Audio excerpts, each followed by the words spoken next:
यत्पदाम्बुरध्यान विध्वस्ता शेषकल्मष वस्तुतामुपयातोऽहं यामुनेयं नमामिदम्। प्रेम से बोले वृंदावन बिहारी लाल की जय। भाष्यकार श्री रामानुज स्वामी जी महाराज की जय। जय जय श्री राधे श्याम। भगवत बंधुओं, हम सभी आज यहाँ गीता जी के स्वाध्याय करते हुए भाग 27 में उपस्थित हैं और आज तृतीय अध्याय के 35वें श्लोक से हम सभी प्रवेश करेंगे। आप सभी बने रहें और इस वीडियो को अपने सभी इष्ट मित्रों को जरूर शेयर करें, जिससे कि वे भी इस चल रही श्रीमद् भगवत गीता के अनुसंधान को श्रद्धापूर्वक श्रवण कर सकें और अपने जीवन को भक्ति ज्ञान वैराग्य से पुष्ट होकर के परम पद की प्राप्ति कर सकें। Spiritual friends, we are here to start the 27th part of Gita lessons, and this is going to start from the 35th mantra of 3rd chapter. Dear one, let us try to share this holy episodes to all our near and dear ones, so that they could also get benefited and they could also enrich their lifestyle with Gyan, Bhakti and Vairagya, so that they could get the utmost experience of the life, that is the eternal blissful moment to attain the spiritual awakening. In the 35th mantra, it is said that श्रेयान् स्वधर्मो विगुणः परधर्मात् स्वनुष्ठितात् स्वधर्मे निधनं श्रेयः परधर्मो भयावह। अच्छी तरह से किसी दूसरे का धर्म भी, जो बहुत अच्छा धर्म लगे उस किसी दूसरे का है, उसको करने से अच्छा है गुणों से हीन अपना धर्म, वह ज्यादा श्रेयस्कर है। अपने धर्म में मरना भी श्रेष्ठ है और पराया धर्म तो सदैव ही भयावह स्थिति को देता है। It is said that it doesn't matter the best you try to perform the actions of others, the dharma prescribed for others. Better part is that even if you think that your dharma is not perfect, you should try to perform your dharma. It is better to meet the death, to die in your dharma, than to accept the tendency of other dharma. अतः सुशक्तया स्वधर्म भूतः कर्म योगो विगुणः अपि अप्रमाद गर्भ प्रकृति संसृष्टस्य दुष्शक्तया परधर्म भूतात् ज्ञान योगात् सगुणात् अपि किंचित कालम अनुष्ठितात् सप्रमादात् श्रेयान्।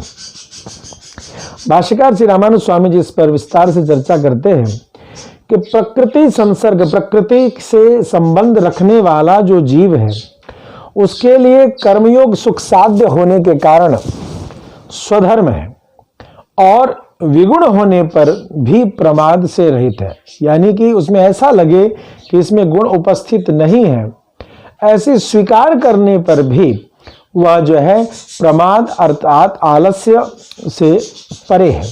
इसलिए वह कर्मयोग जो जन्म के आधार पर उसे प्राप्त है, कुछ काल साधन किए हुए उस ज्ञान योग की अपेक्षा कहीं श्रेष्ठ है, जो कि गुणयुक्त होने पर भी जो प्रकृतिस्थ पुरुष है उसके लिए दुस्साध्य होने के कारण परधर्म और प्रमाद युक्त अर्थात जिसमें कि आलस्य उपस्थित हो सकता है, संशय उपस्थित हो सकता है, ऐसा वह ज्ञान योग है। It is explained by Bhashyakar Sri Ramanand Swami Ji here that the persons who are in connection, who are in attachment with the trigunas of nature, the better part is that they should try to perform the actions, that is the swadharma, which had been prescribed by the shastras for them. And in this way, if they think that action, that dharma is you can say is not appreciable, is not a part of, is not an action for appreciation. In that case also they should try to perform that action, because it will never lead to confusion. It will never lead to a confused part of your life.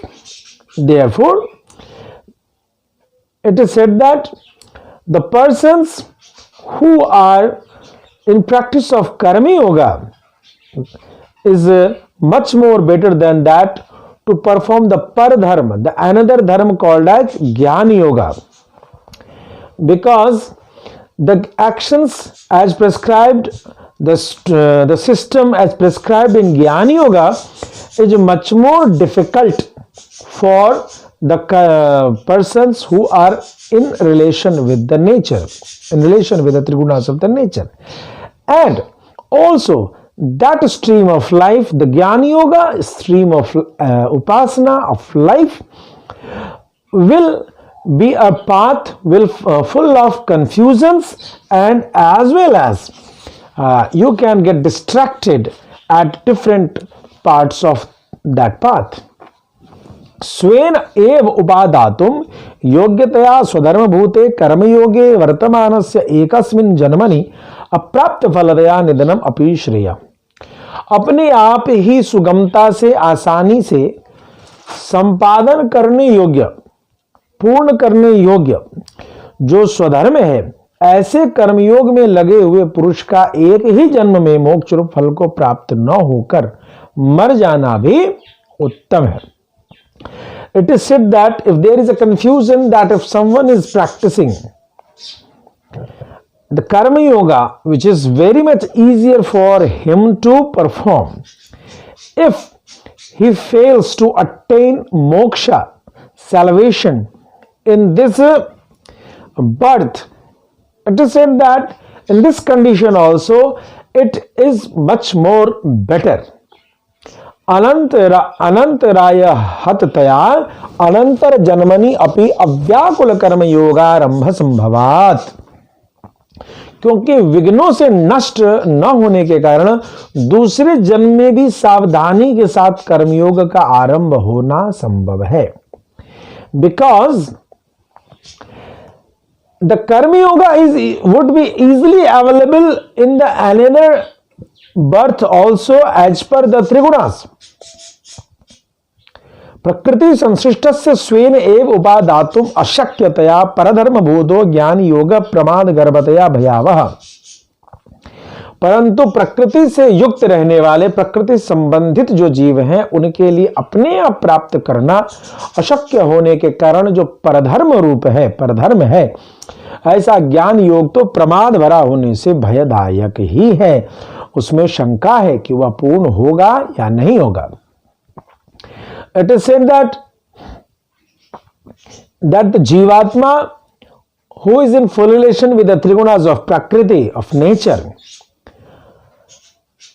the Jnana Yoga it is not that the Jnana Yoga itself comes in anyone's life.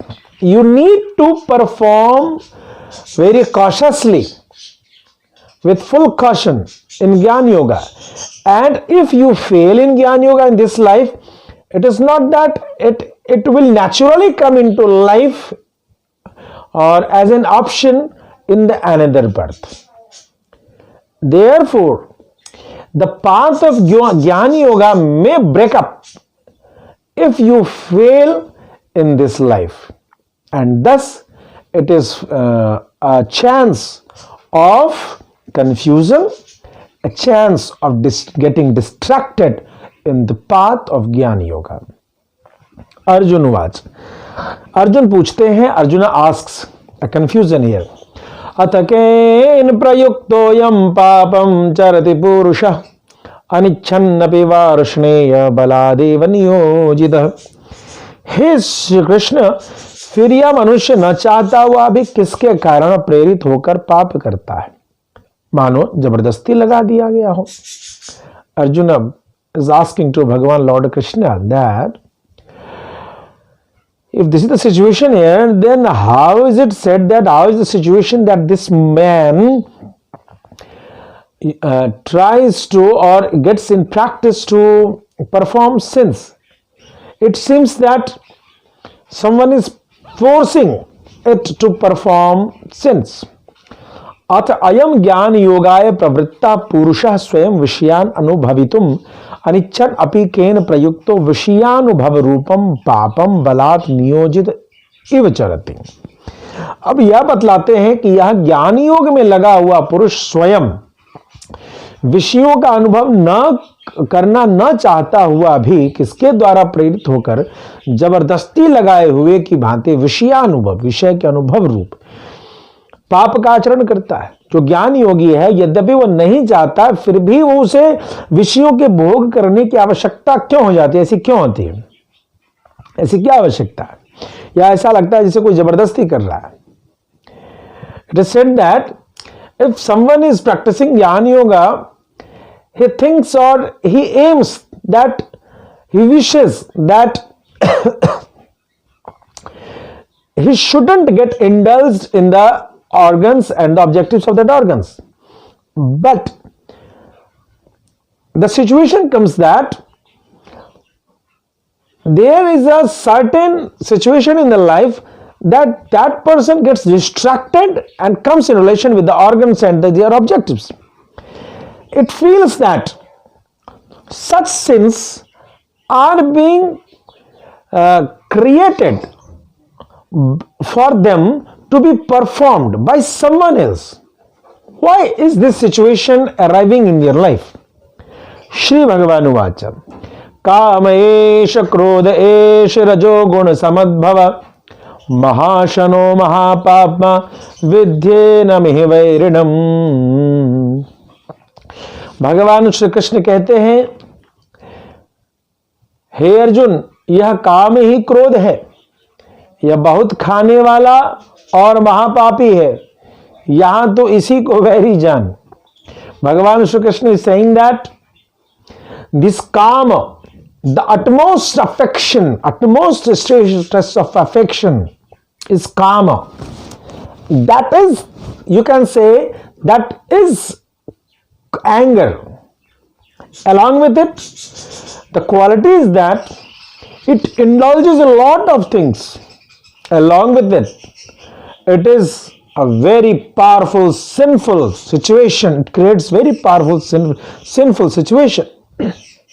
And thus, you should treat it as the enemy in the path of salvation. Asya udbhavi bhava rupena vartamana gunamaya prakriti sansrishtasya prarabdha jnana yogasya rajo guna samudbhava prachina vasana janita shabdadi vishya ayam kamo mahashanah shatru सर्व विषयेषु annum आकर्षति। उत्पन्न और क्षीण होने के रूप में बरतती हुई, अपनाई हुई जो त्रिगुणमयी प्रकृति से संबंधित रहने पर भी जिसने ज्ञान योग का आरंभ कर रखा है, त्रिगुण से युक्त है जीवन, लेकिन फिर भी जिसने ज्ञान योग की प्राप्ति कर रखी है, उस मनुष्य का यह रजोगुण से उपस्थित जो से युक्त जो प्राचीन वासनाओं से उत्पन्न और शब्दादि विषयों में संबंध रखने वाला तथा बहुत खाने वाला अर्थात बहुत भोग करने वाला, यह काम ही उसका प्रबल शत्रु है। यही उसको खींचकर शब्दादि समस्त विषयों में लगाता है। यही काम जो है उसको, उस ज्ञान योग के अभ्यासी को खींचकर अनेक विषयों में प्रवीण करता है, उपलब्ध कराता है। It is said that if it is perfect that person is performing jnana yoga, but he needs to take a birth, and that birth depends on the trigunas of the prakriti, of the nature. And if the jivatma with these trigunas, if he starts performing jnana yoga, then he is, as in the case of his birth, he is having rajoguna, So that earlier tendency of rajoguna, earlier situation of rajoguna, what it does, that it creates a situation of utmost affection, like that of the kama, for the different objectives of the different sense organs and the other organs. And this utmost affection, the situation of utmost affection, that is the kama, is the main enemy in this path. This kama, this utmost affection, pushes the jivatma in the different organs and the different objectives of the different organs present in the body. And this body is totally under the control of the trigunas of the nature. एष एव प्रतिहत कति प्रतिहनन हेतु भूत चेतनान प्रतिक्रोध रूपेण परिणतो महापाप्मा परहिंसादिषु प्रवर्तयति annum रजोगुण समुद्भवम सहजम ज्ञान योग विरोधिनम वैरणम विद्धि। यही महापापी जो काम है, जब अपनी गति में बाधा देखता है, यानी कि किसी चीज की प्राप्ति में इसको अवरोध उत्पन्न अनुभूति होती है कि मुझे रुका जा रहा है उस चीज की प्राप्ति में, तो उस बाधा में हेतु बने हुए जो अन्य चेतन है, अन्य जीव हैं, उनके प्रति क्रोध की उत्पत्ति हो जाती है। काम ही क्रोध के रूप में परिवर्तित हो जाता है और साधक को पर हिंसा, अन्य जीवों के प्रति हिंसा, आक्रमण करने में प्रवृत्त कर देता है। इस रजोगुण से उत्पन्न काम को ही ज्ञान योग का स्वाभाविक विरोधी शत्रु समझना चाहिए। So the thing is that if that practitioner of Gyan yoga, the situation is that the utmost affection, the kama, creates a tendency for some objectives of the organs. And if there is a presence of obstacles in the path of attainment of that utmost affection, that objective of the different organs, if there is the presence of some obstacles, then what happens? Then it creates a new tendency, a new feeling that is called anger, krodha, against the person who becomes as an obstacle in the path of attainment of that objective. And here the krodha evolves in the heart, in the man. And as this krodha, this anger, what does it does? It is against someone other who is the obstacle, who seems to be an obstacle in the path of attainment of that utmost affection. And therefore, this kama, which is the creation of rajoguna, is the natural enemy, is the natural, very common enemy, obstacle for the jnana yogi in the path of spiritual awakening. Dhumena priyate vahanir yatha darsho malena ja yathulbena vrito garbhas tatha tene damavritam. जैसे भगवान श्री कृष्ण कहते हैं कि जैसे धुएं से अग्नि और मैल से दर्पण ढक जाता है, आईना मैल से ढक जाता है, जैसे झिल्ली से गर्भ ढका रहता है, वैसे उसी काम से यह जीव समुदाय ढका हुआ है, वैसे उसी काम से यह जीव समुदाय ढका हुआ है। कहते हैं, see as a fire gets covered with the smoke, when there is smoke is present in a great amount, you fail to see the fire. When there is a lot of dust the mirror gets covered. You can't see the image in mirror. Similarly, there is the situation that a vagina is also covered with a hymen. Along with it, in these situations, similar to this situation, this kama has covered the total group of living beings. This kama covers the total characteristics of the living being. यथा धूमेन वहनी आव्रियत यथा च आदर्शो मलिनथा च उल्बेन आवृतो गर्भ तथा तेन कामेन इदं जंतु जातम आवृतम। आवरण प्रकारम आह। आवरण का प्रकार बताते हैं कि ये जो आवरण है, जो ढकना है, वो कैसा होता है। आवृतम ज्ञान में तेना ज्ञानिनो नित्य वैरिणा काम रूपेण कौन्तेय दुष्पूरेणानलेन च। हे अर्जुन, ज्ञान स्वरूप आत्मा का ज्ञान इस बड़ी कठिनता से तृप्त होने वाले अलम भाव से रहित काम रूप नित्य वैरी से ढका हुआ है। कहते हैं कि हे अर्जुन, अस्य जंतो ज्ञानो ज्ञान स्वभावस्य आत्म विषयम ज्ञानम एतेन काम कारेण विषय व्यामोह जननेन नित्य वैरिणा आवृतम दुष्पूरेण पूर्त्य नरह विषयेन अनलेन च पर्याप्त रहितेन।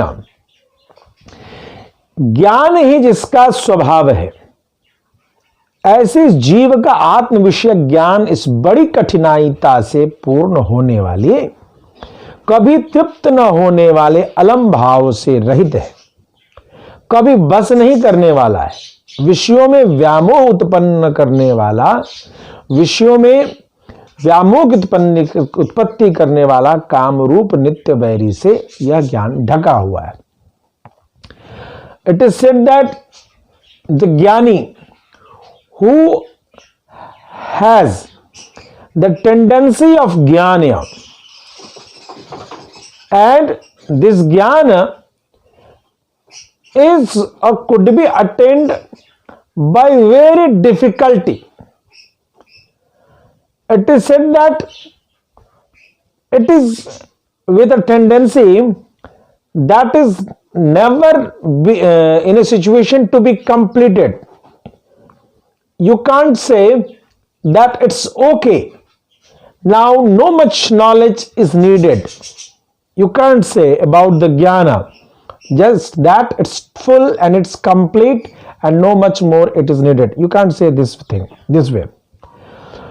And but in the situation that for the jnana, for such jnana which never have an end, for the endless jnana, this kama seems to be as an enemy and it covers that jnana. कई उपकरणैः अयम काम आत्मानम अधितिष्ठति इति अत्राह। यह काम किन किन उपकरणों से, किन किन माध्यमों से आत्मा को अपने वश में करता है, इस विषय में कहते हैं। It will be said later on that in which way, yeah, or by which processes, by which method this kama is able to have full control over Atma. It is said about this thing in the coming mantra. From 14th mantra, we will be here with a new episode of Gita ji. In the 28th part, we are here listening Gita ji as described by Bhashyakar Sri Ramanu Swami ji. It is much more essential for the Vaishnavas to learn Gita ji as per Bhashyakar Sri Ramanu Swami ji. So, please help us to promote and share the real meaning of Gita ji, which will promote Vaishnavism in your life, which will help you to understand Vaishnavic upasana in your life.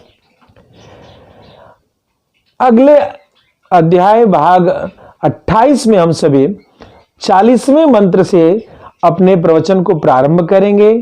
आप सभी सुन रहे हैं भाष्यकार श्री रामानुज स्वामी जी के द्वारा बताई गई टीका को, जो टीका वैष्णवों के लिए परम धन है।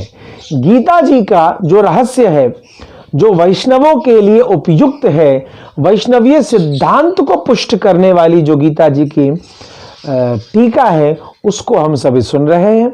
यह टीका सभी के लिए श्रेयस्कर लाभकारी हो और इसके प्रचार में इस उद्देश्य के साथ आप हमारा सहयोग करें, आप शेयर करें, जिससे कि यह वीडियो सभी तक जा सके। धन्यवाद। जय श्रीमन नारायण।